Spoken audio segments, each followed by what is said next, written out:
What's up, everybody? This is the Hodgepodge Nothingness podcast, and I am joined by Luke Mazers. This is David Korb. What's up, everybody? Luke, you're muted. I can't hear you, buddy. My fault. I'm muted for the intro. What's up, Dave? How you doing? Good, man. Good.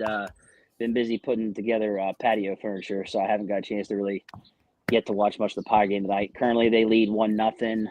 Paul Skeens, I think, had 7 Ks in 4 innings. O'Neill Cruz has hit a home run, a solo. So, once again, not getting much run support, but it is what it is. Tim's going to be on. Tim's hopefully going to be on in a little bit. He had some, I think he said tire trouble or something at Sheets. So it sounds like he's having quite a day. So, That's right up his alley. I mean, yes. it wouldn't happen to any of us. It happened to him. Enough picking on Tim. First thing I wanted to talk about was, speaking of Skeens, is my gosh, is the national media pushing the trade him narrative, huh? Yeah, it's everywhere. I mean, it's everywhere. And I go on social media every day. It's like, look at all these hypothetical trades for Paul Skeens that the Pirates won't ever do. They're pushing it hard, though. Yeah, dude. Like it's all the, all the big MLB reporter guys, Bassan, all them guys, like they're just pushing their shit out there. I mean, I got Andrew Filipponi throwing trade proposals out there. This one was by Mark Feinstein. They want trade Skeens to Boston for Tristan Cassis, Roman Anthony, Marcelo Mayer, Christian Campbell, and Tanner Hook. Yeah, which Boston would never. I mean, they just gave Christian Campbell 8 years. Right. Like, why? Like, dude, they're hitting on all these prospects. Right. I'm like, why are we? So, like, why would they do that? Right. But like, people can't help themselves, man. They're crazy. I mean, enough that Ben Cherington had to come out and shut it all down. We're not trading Skeens. Yeah. There's no way. I mean, could you imagine the outrage if we got a full year of this guy now, right? We're about to get a full season of him. We think we are, and then you trade him away. Like, I couldn't even imagine. Like, they think we're all bad now with the sell the team T-shirts and the bags over our heads, and just it'd be even worse. I couldn't imagine. Yeah, it wouldn't be a smart move, but the Pittsburgh Pirates aren't necessarily the land of smart moves. So you would definitely be 100% no fucking way, right? And I don't want him to go anywhere. As a Pirates fan, absolutely not. No fucking way. Knowing the Pirates, I don't think he's going to be here for a super long time. Right. Anyway. But as a Pirates fan, no, absolutely not. I don't want to see Paul Skeens go anywhere. He's the best pitcher in the league, clearly. Yeah. So the answer is just a flat out no. Yeah. I'm the same. Like he's a unicorn, man. Like, this is the type of guy where, if anything, you should be adding around him to make a run. Right. Like, if this was any other team, they'd be making big ads to legit make a run. The Pirates not so much, but everybody else, yeah dude. Yeah. And I mean, why do you think all these hypothetical trade proposals are coming? I mean, everybody's like the Pirates are going to be asked about Paul Skeens. Right. And we will, but we'll see if Ben Cherington sticks to his it's not fucking happening thing. Yeah. But all right, moving on. Speaking of pitchers, really bad news. Jared Jones actually ended up getting surgery to repair the problem with his elbow. Out 10 to 12 months. I'm pretty pissed off, dude, because they kicked the can down the road with this. They just didn't make a firm decision 3 months ago, and now we're not going to have him for 2025. I don't even know when we'll have him for 2026. Maybe by July at best. Yeah, I mean, he was getting second opinions 3 months ago. 2 months ago, 3 months ago. I mean, we even talked about this. Second opinions is never like a good sign. So why we waited until May 21st or 2nd to May 1st, I think, to do the surgery when we knew shit wasn't right months ago. Yeah, dude. I don't know if that was Jared. I doubt it was Jared saying, hey, hold off. Like, I'm sure he was probably saying, like, what the fuck's going on. No, I firmly believe they basically didn't want to face the reality. Yeah. And wanted to, hopes and prayers that will be okay by midsummer. And I understand, like, I get that, but 3 months of that, like. Well, I think as soon as you need a second opinion, that's the writing on the wall. Right. Right? Like, if you got to go a second opinion, so what was the second opinion 3 months ago? If it was like, yeah, he's got some issues, he probably should get surgery, you should have fucking did it. Right. And this is what I talk about with incompetence with this organization. It's from top to bottom. They can't make this. They hardly ever make the right decision. I think the only decision that they've made in the last 2 years was 1, trading for Bart, 2, drafting Paul Skeens over Dylan Cruz. That's it. Right. That's it. Yeah. So I shake my head at this because now, I mean, you think about it, they have all this great pitching, but he was supposed to be that 1-2 guy with Skeens. 1-2, Skeens Jones. Skeens Jones, the two guys. Throw Keller at the third pitcher, and Falter and whoever else you just said. Well, we didn't know, but Heaney, But this put them in such a bind because they traded away Ortiz, thinking they would have Jones. Mm-hmm. They would have 5 pitchers, and they did not want to. We'll get into other stuff later, but they didn't want to have to call up any of their young guys. Hence, they thought they were good, but then when Jones got hurt, it forced them to have to. And Oviedo, they forbid to use these young guys. That made them have to put Carmen Mlodzinski in the starting rotation. And it's just like, dude, what are you that cheap? Like, what are you doing? I mean, I prefer him in the starting rotation over him being a reliever, just because I think he's more valuable to us in the rotation. But who, Mlodzinski? Yeah. You like him in the rotation?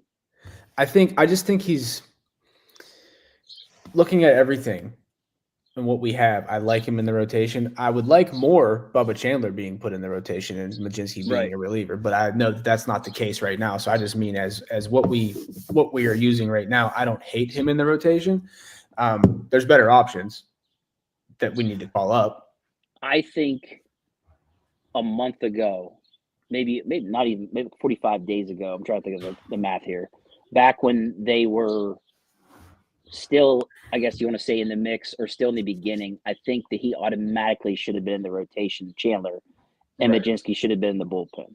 Right. Now, well, I mean, look, dude, like, I mean, I don't think I had this in subjects, but might as well bring it up. I said this 3 months ago. They were never going to bring up Bubba Chandler. Yeah, you did. They were going to bring up every guy but him. And that's what's happened. They brought up Harrington. They brought up Burrows now. Like, they're not – they forbid to do it. They brought up that relief pitcher the other day and sent Mlodzinski down.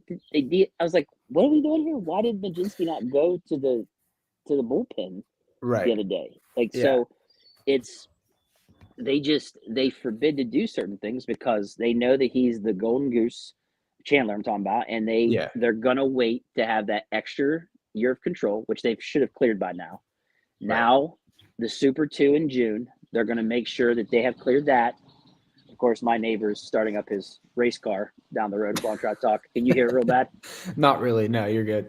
Okay, but a little bit, but no, you're fine. Okay, I just gotta love being outside. But yeah, dude, like they've done all these things to avoid ever calling him up. Well, now they're like fucking 17 games below 500. Literally. So now the season's over. So it's just like, I mean, I hate to say that, I really do, because it's still early. But like, it's so early. But like, this is a team that they can't do anything right. So. But yeah, they really forbid, and I knew it. I knew they were going to do this. It's just so funny because last year they didn't do this with Skeens, and I think it had to do with money. Yeah, I think that they thought, hey, we call him up, we're going to have tons of people coming to watch him play. We're going to make money. Do it. And I hate to say that, but that's how I feel. I feel that they definitely. Yeah, I agree with you. I mean, I think he should have been called up. I don't think it was a thing of he shouldn't have been called up, but I don't think they called him up because he should be called up. They called him up because there's all this hype around him. Yeah. And if we call him up, more people are going to come to the games. Yep. Because there was a similar trend going on last year that's going on this year where nobody's showing up to the games, and rightfully so. I went to a game a couple weekends ago, and that was solely because my best friend from Houston surprised me for my birthday and came up and was like, "Hey, I got us tickets to the game." And I was like, "All right." Yeah. But I told him, I was like, "I don't go to games because why would I spend my money to go down there and watch the shit show that they're putting on the field every day?" When they were struggling, and I told you that veteran site I used to buy stuff, when they put 40 games on that site for veterans to go to for free, I was just like, what?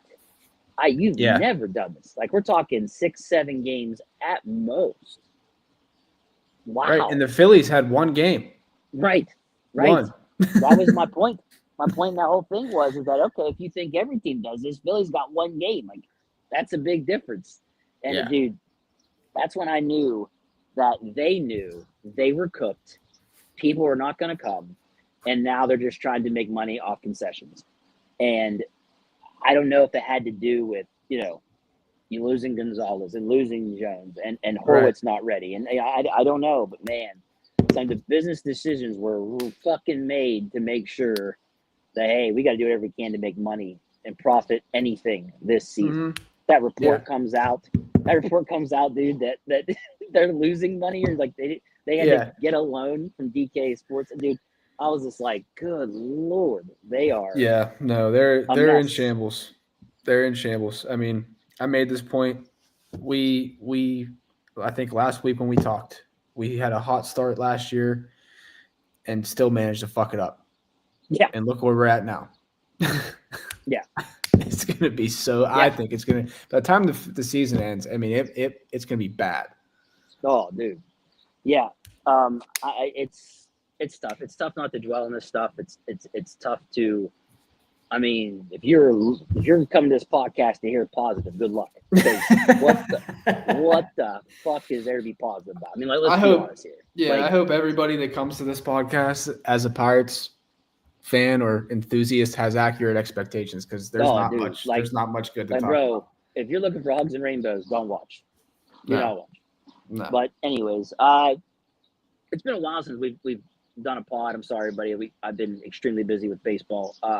But Horwitz did finally get called up, and he's actually done well. He's done well. I've been happy with him. I think it's not like he's coming up and hitting 130 in a small sample size or hitting into double plays like someone I'm going to bring up here in a minute. But all the time, stuff like that. Like, he's actually producing. He had his best offensive game last night. Best offensive game last night. Yeah, 2 hits. And a home run, two or three, I think it was 2 hits plus a home run. First home run as a Pirate. Yep. So that was his best offensive game since being with the team last night. So obviously we hope to see that continue. So far from what I've seen from him, I've liked the defense too. He's looked pretty good at first as well. Yeah. Made a couple of nice defensive plays. So hey, I mean, every blind squirrel finds a nut, right? So. Maybe Charrington did good with this too. We'll see. But man, it's hard to. But no, so far I've seen with him, I like. I wasn't happy though when they sent Gorski down. I wasn't either. We can use this as a segue into the next thing. I don't like the fact that they sent Gorski down when it's obvious that Pham should not be on this team anymore. Right. He is absolutely horrendous. He can't hit, or if he does, he hits with 0 power. I could have sworn he was supposed to be a plus defensive player, and maybe 10 years ago, right? Like because I just 5 years ago. I mean, not anymore. Every single time you need this guy, I heard that one. Yeah, he's revving his engine. Every time you need this guy to make a play in the outfield, he drops the ball every single time. And a lot of these plays are like plays you should make. If you're a Major League Baseball player, you should make these plays. Yeah, I mean, they're like almost routine plays. Like for a major leaguer, they are routine plays. Yeah, because what's getting me upset, and let me find the split here for him, Canario. So Canario is now getting way more playing time. Mm-hmm. And literally over his last 15 games, he's batting .275, bro. He's got 14 hits. He's got 2 home runs, 5 RBIs. Mm-hmm. Now, the strikeouts are still high at 16. Yeah. But the guy's hitting. Like, he is hitting. He's producing.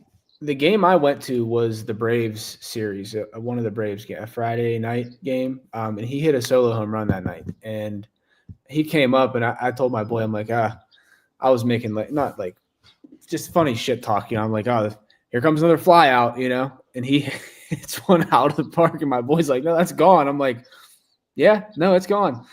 So it kind of put me on to him, and I was like, why are we even?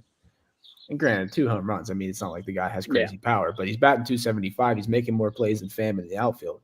Right. Why are we even having this discussion about Pham or Canario in the lineup? I mean, Pham needs to not be on the team. Yeah. You know what this goes back to, right? This goes back to they gave him $4 million. Right. So he's going to play. By the way, I have my phone against my screen here. I didn't realize we actually have people in the chat. Which nice. is really cool. James Evans said they really need to be drafting all hitters. I don't even care where they play. That's my boy, James. I got him in here. What's up, bro? But I'm glad you were here. I'm so glad that now someone's alarm is going off. James, I do kind of agree on that trading Keller, because I think there's some value there. And we don't want to get too off topic, but I like that there's comments in here. We had this conversation about Keller a couple weeks ago. I think he is a good pitcher on the Pirates roster and an average pitcher on a lot of other teams, but I think there's some value there that we could get a hitter or two from Keller, if that was an option. Yeah, I mean, they're saying Baltimore's interested in him. So yeah, I mean, he's a guy that, I mean, we know he's an average pitcher. He's not going to be, nothing magnificent. So yeah, let's see what else we got. Nice trash, James, off the top rope here. Just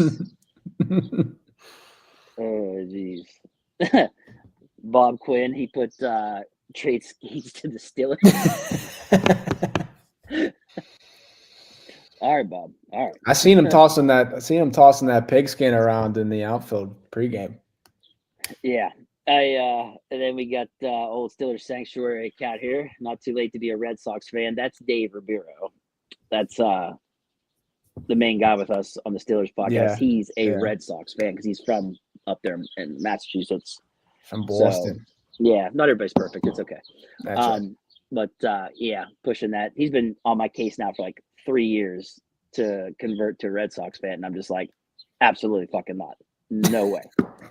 But I'm with you. God, that might be one of the last teams. Dude, the Pirates make it hard, man. My God, do they make it hard. Holy shit. Nearly impossible. Yeah. Nearly impossible. Next thing I wanted to talk about was Reynolds. He's finally starting to hit better. I think I saw somewhere he is now batting .304 in his last 7 games. Got a slugging of .522, so maybe we're starting to come out of it. Still critical situations. He's choking, which sucks. But yeah. It does. I had a couple of notes on him. So just to your point, I got last 6 games, 350. He's batting .350, 1040 OPS, 3 extra base hits, and 5 RBIs his last 6. So if there is a little bit of a bright spot here, it could be that Reynolds is coming out of the slump. I mean, I also saw that going into this series. I mean, there's guys that are going to start hitting again.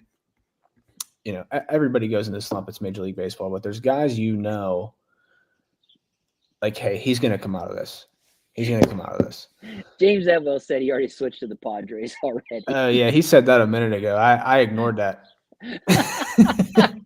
Like, damn. Okay. No, on that, Tatis, I think, is the most electric player in baseball right now. But he's fun to watch. Yeah, super fun to watch. So Christian Yelich was 3 for 37 going into the game last night. What did he do? Wow. Yeah, he went off. 2 home runs. Yeah. He's a guy. He's in a slump. You're like, all right, like he's going to come out of this. I don't know when, but he's going to come out of this. And that's kind of how you got to feel about Reynolds. I mean, I'm not saying Reynolds is Christian Yelich, but Reynolds is a guy who's been pretty solid for us over the years. And you have a feeling like he goes into a slump. All right, like he's going to come out of this. I don't know how long it's going to be, but it's not going to last. So that was just a point I wanted to make. I mean, you have guys I said, like Christian Yelich, who's a baller, 3 for 37 going into the series last night, and hits 2 home runs, and they win the game. So, like, I think it's probably pretty safe to say he's out of whatever slump he was in, and it looks good for Reynolds right now. Yeah, I think he's going to come out of it. He's starting to look like it's starting to be like that way now. Like I said before, Kutch used to be like till June. In June, he'd just catch fire. Maybe that's how Reynolds is starting to become too. It just takes him a while. Tim, there you are. Gentlemen, how are we? How's your night going? It's been adventurous, man, but we're where we need to be. I'm sure. I was about to nice of you to show up. Yeah, good to see you. But next thing I was going to bring up was we've had a little while now to see the differences. What do you guys think some of the differences is between Shelton and Don Kelly? I mean, I guess it's still small sample size, but still, I do think there is some differences between the two. What were some ones you guys thought you've seen? Has Don Kelly been ejected twice since he's been the manager? Okay, so that to me is the most important. I don't remember the last. I think the last time Shelton was ejected, he had to put a mask on to fight with the up. Like, I'm pretty sure I remember that might have been the last time he was ejected. Yes. I think Don Kelly comes in and gets ejected in like his second game or third game as the manager and going into extras, and I loved it. Yeah. I mean, it just there's a care or a fight or a passion or a fire that just wasn't there. I mean, Shelton sat on the fucking dugout railing like this the whole game. Yeah, dude. You know, sitting there hardly like this. Ever showed emotion, hardly ever protected. There was nothing there. I mean, I mean, Tim, did you have any that you've noticed that stick out? Well, the numbers may not show it, but it seems like the bats are off the shoulders a little bit more. Besides, of course, a 5-run loss that put up some runs in the 9th inning, but a little bit more fire out of the team. Like Luke said, I mean, when you have a manager who's willing to go up the bat for you, poor pun there, but a manager is willing to go to bat for you with these umpires and stand up for you. That's not something they were getting out of Shelton, So I do think that the players are playing hard for them. Well, most of them, not all of them. There's been a couple of them. I'm like, you're definitely not. But I mean, I think the players like him inside that clubhouse. I think he's a guy they want to play for the most part. Some of them, for most of them. I mean, he's a hometown dude. Like, right. There has, and I think that's where a lot of his passion comes from. Like, he's from here. He's from here. He cares. You can already tell he cares more than Shelton. I mean, right. I'm not saying Shelton didn't care, but he didn't fucking show it. He wasn't good at showing it. He gave a shit. Yeah, I thought that as soon as he was like, no, Bednar, you're not going to be the closer all the time. You're going to be more the setup man, and Santana's going to be the closer. I thought that was a big difference. But then lately I've been seeing him now. He does go to Bednar on some days as the closer, or at least in the 9th inning. I noticed a couple more double steals, more than I noticed Sheldon really ever did. The other thing too is I noticed when something doesn't work, they stop doing it immediately. Like the whole going on contact. If you're on third base and they want your third base runner going on contact, as soon as that shit fucked everything up for them and they got out, they quit doing it the rest of the game. Or the next 3 games, you notice they weren't doing that as much. With Shelton, it was no, every time. And every time he got thrown out of. But I noticed with Kelly, it seems like they do punt on that or punt on something that's definitely a mistake or they try to go a different direction. I think the biggest thing until the last 2 days, the biggest thing for me was going to more Canario over Pham. I mean, dude, as soon as he took over, Canario almost every day was in the game. I mean, they even had a late scratch on Pham where he was just like, "No, you're not going to play." And they tried to say he was under the weather or some shit like that, and it was like, "Yeah, sure, okay." It might just be he just sucks, but anyways, but yeah, like seeing Canario get all these at bats way more than he was getting with Shelton. It's just like fucking Davis and all these other guys. Shelton doesn't let these guys get in a groove at all. In fact, I was kind of mad at Kelly because this week, Davis gets 2 hits the other night, and then they sit him. But at least tonight he's back in. So it's like, okay, like I'll take every other day too. That's better than what Shelton does with these guys. Where like they rot for how many games. Like I didn't like that Gorski wasn't getting more play. So Gorski and Canario and Davis and all these guys, especially Davis, your number 1 overall pick. That guy should be in the fucking lineup every fucking night. I had been saying they need to DH. The rotation of the DH should be Davis, Bart, and McCutchen. Right. Kutch is in really good shape. He wants to play the outfield. Put him in right field 2 out of 3 days of series. Do it. And then you rotate Bart and Davis. You're getting your number 1 overall pick, plenty of bats, while still utilizing Bart, who is one of your better bats. Right. I mean, we're not the Cubs and have 2 arguably all-star catchers here. Like it Right. shouldn't be that difficult. I mean, they got Carson Kelly and Miguel Amaya, who are both probably should be in the All-Star game. We don't have that luxury. Arguably, yeah. So it shouldn't be that difficult. No. I don't understand it. But like with Kelly, I do feel like he is trying to get these guys more bats. Not just going to let them rot. Right. So but I do think, especially with Davis, as soon as Endy is ready, they're DFAing and bring up Endy. Like I think that's happened. Right. And am I okay with that? I have mixed feelings on it. I like Endy. He's also a guy that needs to get at bats too. There's only so many bats to go around. So go ahead and have one get all his at bats at AAA and have the other one up here. But Endy can also play first base. So there's that flexibility too that they have. Yeah. So yeah, I get it. We're up 2-1 now. Not to interrupt you, but going to middle of the 6th, we're 2-1. We're up 2-1. Yeah. Skeen's still in. Skeen's just finished the 6th inning. I don't know if they're going to put him back in, but he did just finish the 6th. Depends on his pitch count, but okay. Good. I mean, hey. I didn't see. I couldn't catch it. Yeah. I just turned it back on. All right. Well, I mean, I don't know. dude, I don't know how the second run was scored, but well, it'll be interesting which direction they go at the bullpen tonight. I mean, I would think they're probably still going to go with Bednar and Santana in the 8th and 9th. That'd be my guess. I would think.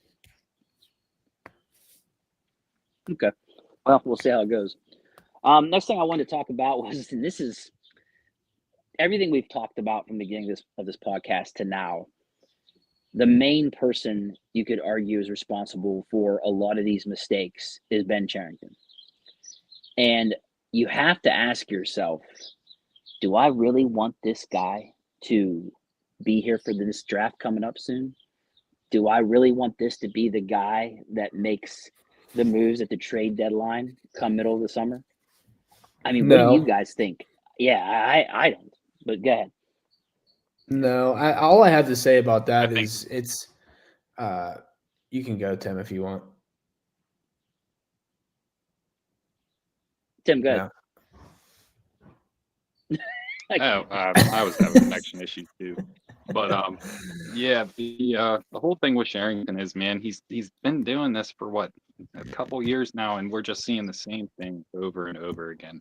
And every time that we get to a trade deadline or we get to free agency, or the draft doesn't count because it seems like we're always picking up the top. But anytime we get to one of these big moments where we could actually make a move, just nothing happens. And it's I don't know if it comes from the top with nutting, with spending If it comes from just his mindset of trying to save money for Bob Nutting, I don't know what it is. And I feel like they won't compete until they get somebody in there who's willing to go to Bob Nutting and tell him this is what we need to do to win and not be a yes man.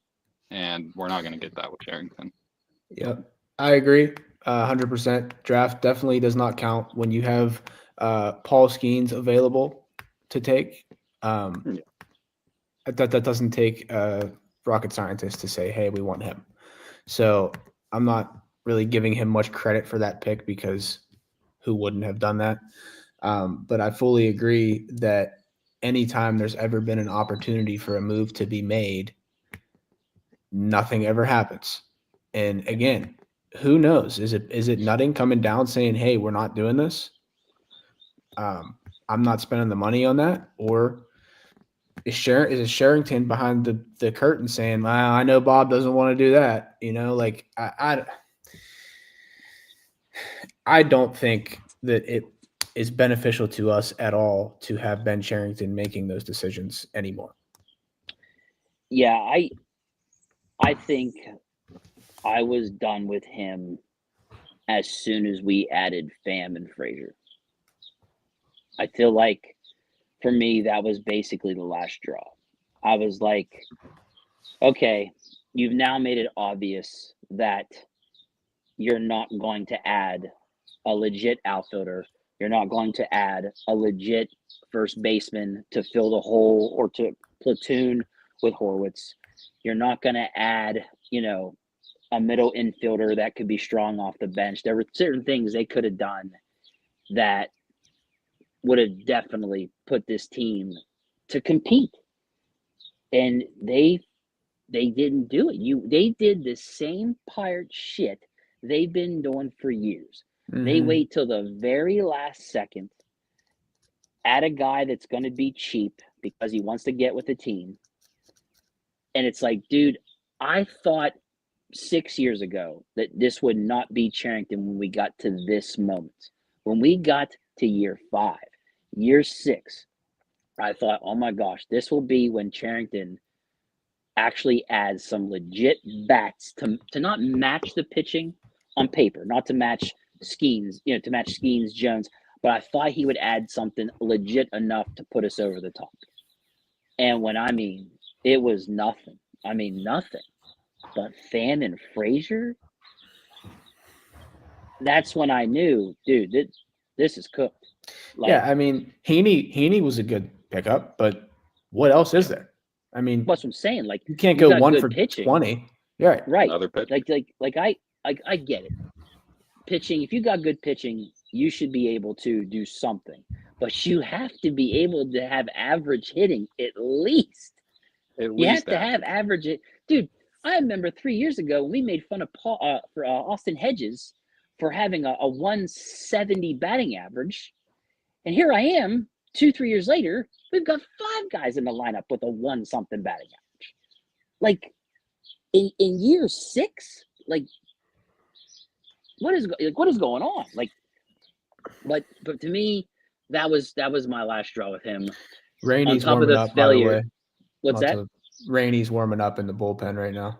Tanner Rainey. Okay. Yeah. Just but I just the failure to develop hitters to match your pitching, the failure to add hitters, because when you're in this where they're supposed to be at right now in the rebuild, when you're trying to win, and they told us this is the year to win, blah blah blah blah blah, shouting his stupid shit and nutting and right, then you're supposed to add legit players to supplement what holes you have through your homegrown talent.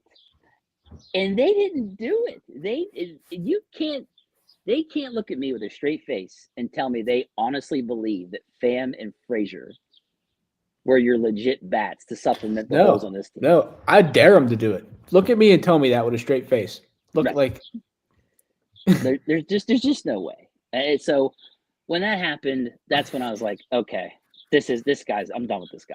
Like dude, in the early years, like the first 3 years of Cherington's time here, like I defended him. I was a Ben Cherington. I defended him.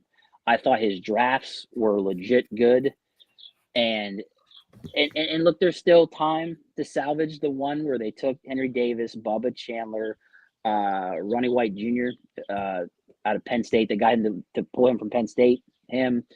There's other ones. I can't quite remember all the names, but from that draft specifically, the Henry Davis draft, I mean, there were about 4 guys they got where you're like, holy crap, on paper, this is legit awesome.